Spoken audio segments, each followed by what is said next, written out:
I'll let you know in the afternoon. Yeah, let me know. I'll probably be here, but I got that AFCON thing in my afternoon. So tomorrow morning. Also, yeah, I mean, ask the other people who were affected. Because it's another way of keeping the, keeping the police accountable. But they know that other people are watching to see what they're doing. That they have to do their work in a quick way. What was the response of the building owner? What? Yeah. That's an interesting question. Building owner said, you guys did a great job, we liked it. Okay, very good, very appreciated job you guys did. And then after 1 week later, 1 week means 2 weeks later, he parked in a 2 spot, okay?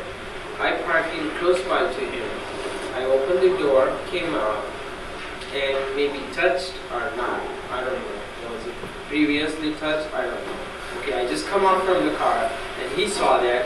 You cannot touch my car. You got to pay for it. I said, what is this? You got to learn how you talk, right? Yes, the owner is crazy. Okay, was that Glenn or his brother? Glenn. And then what we had a conversation. I said, well, don't talk to me like this. I'm not going to pay for it. You got to learn how you park. Okay? And then I walked up. And his mom came in the office. I was downstairs upset.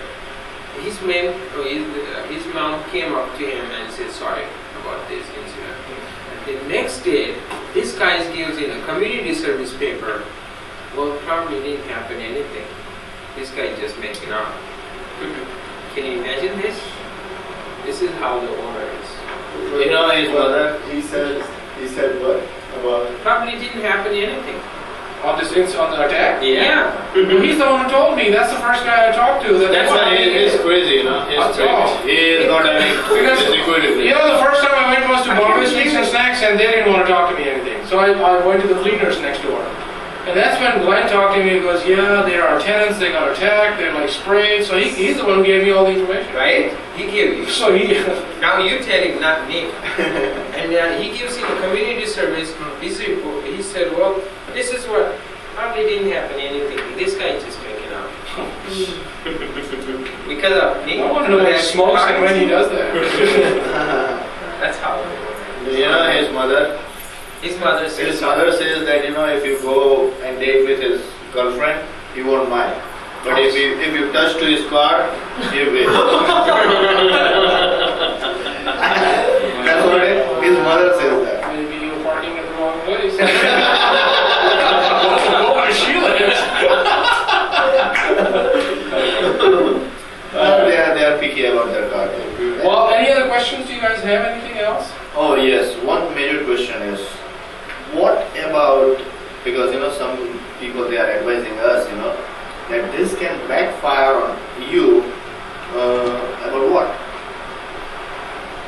I don't understand still that, you know, how they can backfire on us. Is it, I'm assuming they mean probably more like kind of socially and politically than legally.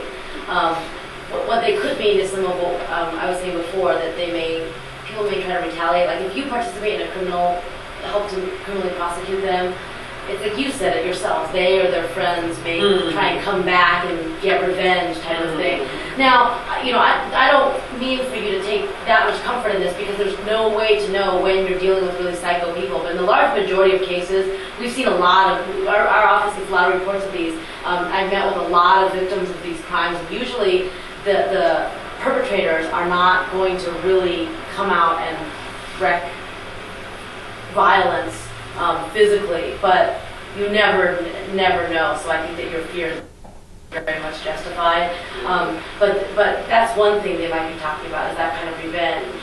I don't know if something else that we unfortunately see a lot in different Asian ethnic communities is the, not retaliation, but kind of the rejection of your own community, by your own community, like people saying, why are you making such a big deal out of this? You know, you kind of created this media frenzy about how there's all these other attacks on our community, and it feels bad to hear it, you know. And so there are maybe members of the Indian community here in Cerritos who don't want you to make a big deal. Well, the challenge is their false sense of security. That's right. No, Ahmed, another thing, let me tell you one thing. You know about the Indian culture maybe. I am born and brought up in a Hindu priest family, means Brahmin, you know Brahmins are, right? So without us, if you want to marry, you need some priest, right? That's how we are priest. So that's a community, this is coming from the maybe generations, and my kid, whether he knows about this culture or not, he is called a priest, right? And whether he has learned or not, that doesn't make any difference. So all the people they're coming to me and they're going to see me, or that's how those people are. They're saying, hey man, you are priest, you should forgive all these things. What the thing is? That's how it is. You are Brahmin, you are priest. छोड़ो तुम तो ब्राह्मण पंडित हो, तुम तो पंडित हो. This पंडित को ये शोभा नहीं देता. माफ कर देता है इसीलिए forgive him. That's how. तो उसको कहा मैं तो माफ कर दूं, पर जो आपके ऊपर होगा तो कौन माफ करेगा? Yeah, that's how I always talk to these people.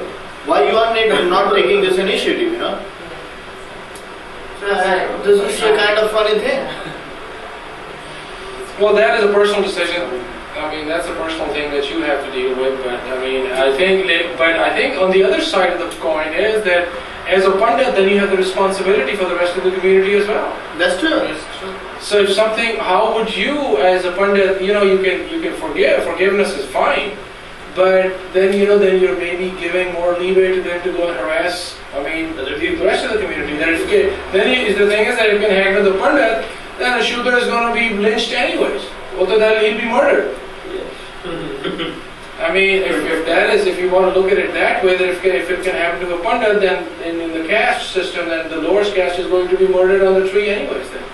So I think one has to look at it. You think about your, your culture, and you should think about what your business is, and that you are going to spoil your credit, and you are fighting, and priests are not born for fighting. And I say, well, I'm not God. I'm just born in the priest family. That's not my fault, though. God has not asked me that whether you want to born in Muslim family, Christian family, or Hindu family. I'm just born in this family. That's what the thing is. But to do this, you're doing it for yourselves, to protect yourselves, but in a way you're also doing it for the community.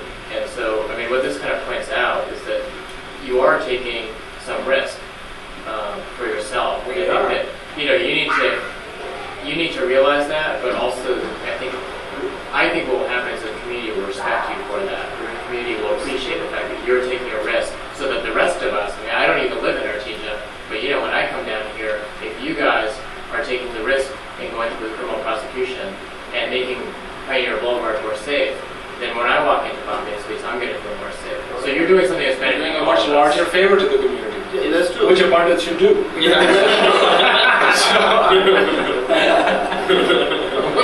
That's He is good. No, I think that's right. That's right. And really what's happened to you fits into what we've seen as a nationwide trend of greater and greater tax on immigrants and Asian immigrants. Oh yeah. Yeah. And so I think that, it isn't just about this community, but it very much about our work of sending out a message that it is not okay to attack people on the basis of their race and to tell people to go home and to call people names. Our communities are going to fight back. And I think because there's a perception that we won't, it'll happen more and more. That's true. Sure. That's what I talk to all the Indian people, that those people, they are having shops and business down there. Right. I talk to media about this, I talk to Indian people about this, I talk to all of this, Like $25 million worth of jewelry they are holding on that particular tiny street. And if there are 2 PDs for the whole night, who is going to take care about this security? Think about the security. And forget about the material thing, but what about life? Sure. Look at the tax base for the city. Very high. And you know, they don't even have the census for the community. I called Sritos in Artesia. I said, well, have you ever done a count of people of South Asian origin? No. I said, do you know what kind of tax base these people are? And it's, I mean, within the immediate domain, it's a pretty ethnically affluent community. But none whatsoever. So, but anyways, yeah, by the way, we're talking to the city council as well. Paul Phillips is the city manager. Right. And Reva has already spoken to him. So, I was thinking also you should contact the supervisor. I don't know who it is, but it's just, I think it's Kanavi. I don't know, but you know what, actually the assemblywoman from here, Sheila, or whoever that is, one of the Brandon who's with NetUp, he's going to be calling her. Okay. And so at least, you know, she gets involved and put pressure on the city council. Yeah, the board of supervisors, you write large candidates, they should send staff people to meet with you or to meet with you and let them know that, you know. Let me ask you, I mean, I've been involved with the community for a long time and, you know, being in community service for almost 9 years. Do you think